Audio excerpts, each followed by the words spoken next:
Ba, parang may kumakatok. Sino ba yan? Sino ka ba? Pre, bilisan mo. Oh! Anong ginagawa mo dyan? Ba't sino tinatakbuhan mo? Andiyan si boss mo kasi, sinisingil ako sa utang ko. Sino ba ron? Yung pangit na mukhang Bombay? Oo, pre. Tago mo, pre. Sige, tago mo na. Ayun na, gago, ayun na. Sino ba yan? Isa pa tong kupal na to. Pasok! Yung pumasok si Vicky, patol ko. Sino ba ron? Palabasin mo, yung utang niya na 1 taon. Hindi ko nababayaran hanggang ngayon. Wala nang- May tubo na yon. Ang laki na ng tubo nun. What? Wala naman kasi rito pumapasok, boss. Ba't dito sa tumakbo? Binuksan mo yung gate. Tawagin mo yun. Nasaan na? May 100,000 may tubo na yun. May nakita ka bang Umabot na to ng 200. Pumasok Sa 1 dito? taon ang tubo niya. sino po ba yung panot? Oh. Pumasok po rito kayo na. Hindi Yung ko na dating kilala siman. yun. Ngayon, nasa Gilmore na lang ngayon. Maglulupa. Pero ang laki ng utang niya, oh. 100,000 oh. Yan oh, tingnan mo.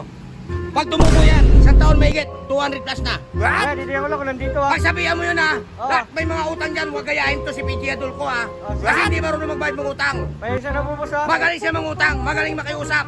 Pero pagdating sa bayaran, nagtatago siya. Pagsabihan mo, Sige po. Magaling kang kupal ka. sige na, pagsabihan mo yan. Makarating sa kanya yan ha. Sige po. Sige. Tagang panot na yun. Sige naman ang utang na utang.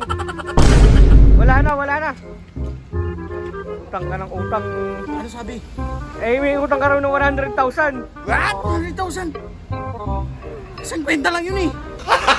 Gago! 5 taon na utang ko yun. Pangit na, sinungaling pa. Lumaki pa ang utang ko. Sinabi ko naman sa kanya kung kailan ko gusto bayaran. Ano ba yan? Eh, no, paano nang gagawin natin ito? Eh, nag-aabang ka Sige, rin sa pre. labas. Sige, pre, ha. Alis Sige, na ako, ha. sige, sige, sige. Wala na, pre, ha. Wala na.